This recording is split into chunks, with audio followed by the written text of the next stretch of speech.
আমার পরীক্ষা শেষ হওয়ার পর বিচারক মণ্ডলী নিজেদের দিকে দেখি একে অপরের দিকে তাকাচ্ছে, কি করা যায় কি করা যায় কি করা যায়। তারপর দেখলাম না, ওনারা আমাকে ডাক দিল যে তুমি আসো। তারপর আসলে আমি বুঝতে পারছিলাম না যে কিছু খুশি আছে না, যে যে খুশিগুলো হয়তো শব্দ অথবা অন্য কোনো মানে শারীরিক ভঙ্গিতেও প্রকাশ করা সম্ভব নয়, ব্যাপারগুলো ঠিক তেমন। দীপ্ত স্টার হান্ট, এই নামটার মধ্যেই তো এই প্রতিযোগিতার উদ্দেশ্য বা এই আয়োজনটার উদ্দেশ্য বলা আছে। এখানে আসলে কিছু স্টারদের সার্চ করা হবে, স্টারদের কে খুঁজে বার করার দায়িত্ব নিয়েছে দীপ্ত। এবং বাংলাদেশের প্রত্যন্ত অঞ্চলে যেই প্রতিভারা রয়েছেন, যাদের মধ্যে স্টার এলিমেন্ট আছে, তাদেরকে দীপ্ত টেলিভিশন পিক করবে এখানকার টেলিভিশন, ওটিটি এবং ফিল্মের জন্য। তো এই উদ্যোগটা আসলে আমি মনে করি যে যারা বিভিন্ন রিমোট অঞ্চলে রয়েছেন তাদের জন্য একটা বড় সুযোগ নিজেকে প্রকাশ করার।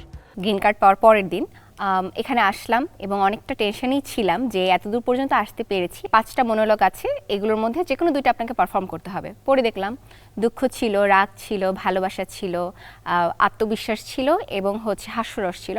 হাস্যরস দেওয়ার মতো যোগ্য আসলে আমি না। আত্মবিশ্বাস দেখে মনে হয়েছে yes, this I can do that. আত্মবিশ্বাসটাই বলেন আপনি, কিন্তু এইটা আপনি আপনার বয়ফ্রেন্ডকে বলছেন, খুব মিষ্টি করে বলছেন। শোনো, আমার কথা শোনো, তুমি আমাকে এত ছোট মনে করো না, বুঝেছো? আমি চাইলেই পারি, আমি জানি আমি পারবো। একদিন সবাই বলেছিল আমাকে, কি বলেছিল জানো? আমাকে সবাই একদিন বলেছিল যে আমি পারবো না, কিন্তু আমি তাদেরকে ভুল প্রমাণ করে দেখিয়েছি। আমি দেখিয়েছি তাদের চোখে আঙুল দিয়ে যে আমি চাইলেই পারি। আমি চাইলেই একটা পাহাড়কে পাড়ি দিতে পারি, আমি চাইলেই 100 সমুদ্রকে পাড়ি দিতে পারি। আপনি একটু নরমালি কথা বলেন তো, এই স্টাইলটা আমরা দেখলাম। বুঝতে করে আসছে তো এটা নরমালি পারবে না করতে। কেন আপনি চান্স পাবেন এটা ওনাকে আত্মবিশ্বাসের সঙ্গে বলেন। আপনি ফার্স্ট হবেন এটা বলেন।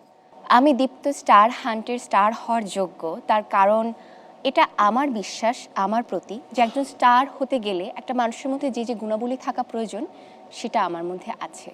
তবে হ্যাঁ, সব কিছুই তো আসলে আত্মবিশ্বাস দিয়ে হয় না। আমার বিশ্বাস আমার কাছে, কিন্তু সৃষ্টিকর্তা আছে। আপনি কি নরমালি এভাবেই কথা বলেন? না না, আমি কিন্তু বলেছি যে নরমালি আমার সাথে কথা বলেন, Okay. একদম আপনি কথা বলেন, কোনো ঠিক আছে। অভিনয় শিল্পী নয় বা Alright. অভিনেত্রী নয়, আপনি কথা বলেন। আমার বিশ্বাস আমি স্টার হান্ড্রেড স্টার হতে পারবো। স্টার হতে পারবো তার কারণ এটা যে আমি বিশ্বাস করি একজন স্টার হওয়ার জন্য যা যা গুণাবলীর প্রয়োজন সেটা আমার মধ্যে আছে।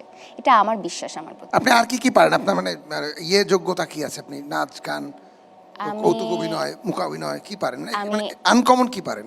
আবৃত্তি পারি। পরের জন্মে বয়স যখন 16ই সঠিক, আমরা তখন প্রেমে পড়ব। মনে থাকবে